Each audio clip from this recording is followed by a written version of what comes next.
అని చెప్పి ముఖ్యమంత్రి చెప్పినట్టుగా అనిపిస్తోంది, తెలుస్తోంది. దీనిపైన మీరేమంటారు? ఆయనకున్న ఆలోచన, ఆయనకుందా ఆయనకున్న ముందు జాగ్రత్త, మా సినిమా వాళ్ళకుండుంటే, దిల్ రాజుకుండుంటే, ఈరోజు చిన్నవాళ్ళు కూడా అడిగి అసలు ఏంటి మీ కష్టాలను తీసుకెళ్ళేవాడు. ఎందుకంటే డబ్బుందని అహంకారం, మాకు పదవొచ్చిందని అహంకారం, మేము పెద్దవాళ్ళతో సినిమాలు తీస్తున్నామని అహంకారం, ఈరోజు మా పెద్దవాళ్ళు లేనిదే మేము లేవని అహంకారం.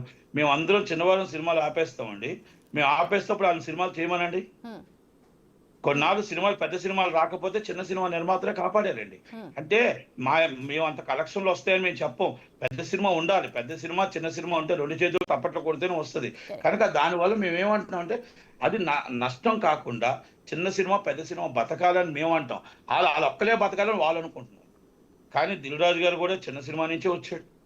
అర్థం చేసుకోవాలా. ఎఫ్డిసి చైర్మన్ వచ్చింది. ఎఫ్డిసి చైర్మన్ అంటే వారధి లాంటి వారు, చిన్నవాళ్ళని పెద్దవాళ్ళని కలుపుకొని వెళ్ళాలా. అంతే తప్ప వన్ సైడ్ చేద్దాం అనేది ఇవాళ మీటింగ్ లో కూడా వన్ సైడ్ తీసుకుని వెళ్ళారు. ఇది తప్పు అంటాను నేను. ఇది తప్పు అంటాను నేను. ప్రోటోకాల్ ఎండి గారు ఎండి గారు అర్థం చేసుకోవాల్సింది ఏంటంటే ప్రోటోకాల్ నేను ప్రొడ్యూసర్ కౌన్సిల్ జాయింట్ సెక్రటరీ అంటే 350 మంది నేను ఓట్లేస్తే గెలిచిన వ్యక్తిని, ఇండిపెండెంట్ గా గెలిచిన వ్యక్తిని, ఎవరి సహాయంతో వెళ్ళలేదు నేను. ప్రజలు నాకు మా నిర్మాతలు నాకు ఓటు వేస్తే గెలిచాను నేను. కానీ ఈ రోజు మీరు పిల్లలేదు అంటే, ఈరోజు ఆఫీస్ బ్యారలు చాలా మంది పెరలేదు అంటే, ఎవరిని రానివ్వలేదు అంటే, ఈరోజు చిరంజీవి గారికి నాకు తెలుసో లేదో చిరంజీవి గారు అందుకే రాలేదు. ఇండస్ట్రీ మీటింగ్ అయితే ఎప్పుడు వస్తాడు ఆయన. ఇండస్ట్రీ కష్టాలు ఉందంటే ఆయన వస్తానంటాడు.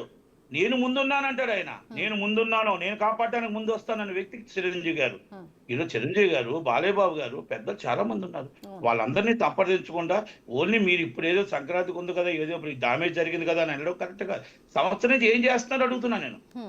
ఆయన డామేజ్ కాదు, గవర్నమెంట్ కి డామేజ్ చేసినప్పుడు మీరు అందరూ ఎందుకు ట్వీట్ చేయలేదని అడుగుతున్నా, ఎందుకు ప్రెస్ మీట్ పెట్టలేదని అడుగుతున్నా. ఇది మళ్ళా రిపీట్ ఎందుకు చేస్తానంటే వెళ్ళిన వాళ్ళందరూ ఒక్కసారి మీ మనస్సాక్షిగా ఆలోచించుకోండి. ఈ రోజు రేవంత్ రెడ్డి గారి దగ్గరికి వెళ్ళిన వాళ్ళందరూ ఆయన్ని ట్రోల్ చేస్తున్నప్పుడు ఆదివారం నాడు 2:26 నిమిషాలకు ఆయన మళ్ళా ట్వీట్ చేస్తేనే కానీ ఈ ట్రోల్ సాగలేదు. మరి ఆయనకి పాపం మీరు అందరూ కూడా ఒక్కసారి మీరు చెప్పుంటే ఆయన చేసేవాడు కదా. మీకు చెప్పుంటే చేసేవాడు కదా. పాపం ఆయనకు అవగాహన లేదు, లేకపోతే ఐడియా లేదు, లేకపోతే టెన్షన్లో ఉన్నారు. మీరెందుకు ఆయనకి డైరెక్షన్ ఇవ్వలేదు? మీరెందుకు నేను డైరెక్షన్ ఇవ్వలేదు అని అడుగుతున్నాను పెద్దలందరూ. అల్లు అరవింద్ గారు ఎన్నో సంవత్సరాలు ఎంతో మంది ఇలాంటి ఎన్నో వచ్చాయి. ఒడిదుడుకులు వస్తే కూడా ఒంటి చేత్తో కాపాడిన అల్లు అరవింద్ గారు మరి ఆయన చెయ్యి ఎందుకు దాటింది? ఎందుకు ఆయన చేయలేకపోయాడు? ఎందుకు ఆలోచించలేకపోయాడు? ఎందుకు ఆయనకు మీరు సలహా ఇవ్వలేకపోయారు? ఎందుకని అంటున్నారు మీరు? ఎందుకని అనుకుంటున్నారు? అంటే నాకు చెయ్యి దాటిపోయింది. ఇక్కడ టీము రాంగ్ రూట్ లో వెళ్ళిపోతూ ఉంది. ఆ రాంగ్ రూట్ లో వెళ్ళిపోతే ఒక తండ్రిగా ఆయన ఏం చెప్పాలి, ఏం చెప్తే ఎవరు వింటారో అర్థం లేని పరిస్థితులు ఉంది. కనుక నేనేమంటున్నా, ఎవరో ఒకరు ఆయనకి ఇంటిమేషన్ ఇచ్చారు. సాటర్డే నాడు చెయ్యింది, సండే నాడు ఆయన ఫీట్ చేశాడు అంటే ఆయనకి ఇంటిమేషన్ ఇచ్చారు. సార్ ఇది పెద్దదవుతుంది, దయచేసి మీరు గవర్నమెంట్ మీద ట్రోల్ చేస్తున్న వాళ్ళు ఆ దొంగలు అవ్వచ్చు, ఫేక్ అవ్వచ్చు, లేకపోతే మీ వాళ్ళు అవ్వచ్చు, దయచేసి మీరు ఇమీడియట్లీ చెయ్యండి అని ఎవరో రిక్వెస్ట్ చేస్తే ఇమీడియట్లీ అయ్యింది. అది అదే మీరు చెప్పుంటే అంటే నేనేమంటున్నా, మనకు మంచి పెట్టారు, మంచి చేశాడు, గవర్నమెంట్ మంచి చేసింది, చెడు చేయలేదు. పుష్పకు కూడా మంచిగా చేసింది. అనుకోని సంఘటనలో జరిగిన సిచ్యువేషన్ని మనం ఇలాగా ట్రోల్ చేయడం కరెక్ట్ కాదు కదా అని మీరు ఎందుకు చెప్పలేకపోయారు? మీరు ఎఫ్డిసి చైర్మన్ గా 2 సార్లు వారధిగా ఉన్నారు కదా. అంటే మీరు సీఎం గారిని తిడుతున్నప్పుడు కూడా మీరు మాట్లాడకుండా మౌనంగా ఉన్నారు అని నేను రేవంత్ రెడ్డి గారిని సూటుగా అడుగుతున్నా. అది నేను ఎందుకంటే ఇక్కడ దిల్ రాజు గారిని అడుగుతున్నారా? నేను దిల్ రాజు గారిని అడుగుతున్నా. ఎందుకంటే నాకు దిల్ రాజు బెస్ట్ ఫ్రెండ్. నాకేం విలువేం కాదు, లేకపోతే నాకేం బెస్ట్ ఫ్రెండ్ నాకు. కాకపోతే నేను అడుగుతున్న దిల్ రాజు గారిని ఏంటంటే, మనం వారధిగా ఉన్నప్పుడు ఇద్దరికి సమయం చేసి ఇదే పని మీరు 10 రోజుల ముందు చేసి ఉంటే ఈ రోజు ఇంతగా వచ్చేది కాదు కదా అంటాను నేను. ఇంత రచ్చ జరిగేది కాదు, ఇంత సీన్ క్రియేట్ అయ్యేది కాదు. 10 రోజుల ముందే మీరు కలిసి ఉంటే, ఆ అబ్బాయిని కలిసి ఆ అబ్బాయితో మాట్లాడి ఉంటే, అల్లు అర్జున్ గారితో మీరు మాట్లాడి ఉంటే, అరవింద్ గారితో మాట్లాడి ఉంటే ఇది అయిపోయేది కదా. చిలికి గాలివాన్ అయ్యి అసెంబ్లీలో స్టేట్మెంట్ ఇచ్చిన దాకా ఉండి ఇప్పుడు వచ్చి నాకు సీఎం గారు చెప్పారు అనడం వల్ల దీంట్లో ఆంతర్యం ఏంటి అని అడుగుతున్నా. ఆంతర్యం ఏంటి, మీ అబ్జర్వేషన్ ఏంటి అని మేము అడుగుతున్నాం. ప్రజలకు వదిలేశాను అంతే. మీరు చాలా బోల్డ్ గా మాట్లాడతారు, మీరు ఏమి ఉంచుకోరు కాబట్టి.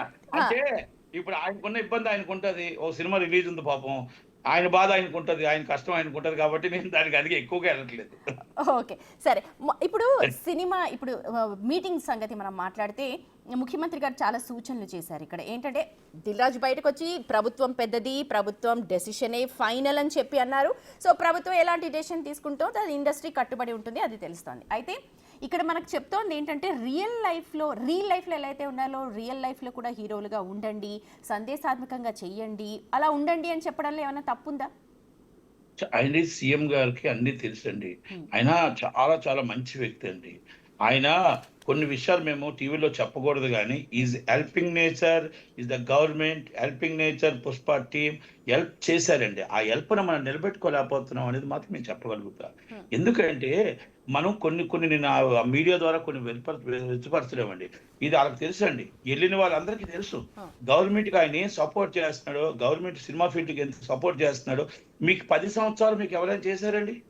10 సంవత్సరాలు కేటీఆర్ గారు మీ వెనకాల మిమ్మల్ని వాడుకున్నారా కానీ మీరు ఈరోజు కొంత రాజకీయంగా ఆయనకు మీరు కొంత రాజకీయంగా కొంచెం వాడుకున్న అంటే దీంట్లో ఇది బీఆర్ఎస్ కూడా ఉంది, బీఆర్ఎస్ కూడా ఉంది దీంట్లో. నేను సూటిగా చెప్తున్నాను. దాన్ని ఆయన్ని మనం బదనాం చేయడం తప్ప మంచి చేసే వ్యక్తిని మనం అలాంటిది ఇండస్ట్రీ బాగుండాలనే వ్యక్తిని ఇవన్నీ ఉన్నాయండి, చాలా ఉన్నాయి. కనుక అలాంటి వ్యక్తి బాగుండాలని మనం కోరుకోవాలండి. ఇక్కడ మీరు ఇందాక అన్నారు కదా, మీ అబ్జర్వేషన్లో సినీ నిజంగా ప్రోటోకాల్ పాటించి ఉంటే మిగిలిన హీరోస్ కావచ్చు, లేకపోతే మీరు కావచ్చు, మిగిలిన సభ్యులందరూ కూడా అక్కడ వెళ్ళారు. ఇది వన్ మ్యాన్ షోగా వెళ్ళే డైరెక్షన్ లాగా కనిపిస్తోందా? ఉండదండి, వన్ మ్యాన్ షో డైరెక్షన్ ఏమి ఉండదండి. చిరంజీవి గారు ఎంటర్ అవుతారు. చిరంజీవి గారు దీంట్లో మొత్తం ఇండస్ట్రీ కోసం అయితే చిరంజీవి గారు ఎంటర్ అవుతారండి. చిరంజీవి గారు కంపల్సరీ ఎంటర్ అవుతారు. ఇండస్ట్రీ ఆయనకి చిన్నవాడు కావాలి, పెద్దవాడు కావాలి. గవర్నమెంట్ ఆంధ్రప్రదేశ్ గవర్నమెంట్ జీవాపుడు నట్టి కుమార్ నుంచి అప్ టు పెద్దవాళ్ళ దాకా, ప్రభాస్ దాకా అందరిని అడిగి అందరిని కూర్చోబెట్టి మీటింగ్ పెట్టి మాట్లాడి ఆయన జీవో పాస్ చేయించాడు. అంతే తప్ప చిరంజీవి గారు ఎప్పుడు కూడా ఆయన నేను చాలా గొప్పవాడిని, నేను చాలా పెద్దవాడిని అని వన్ సైడ్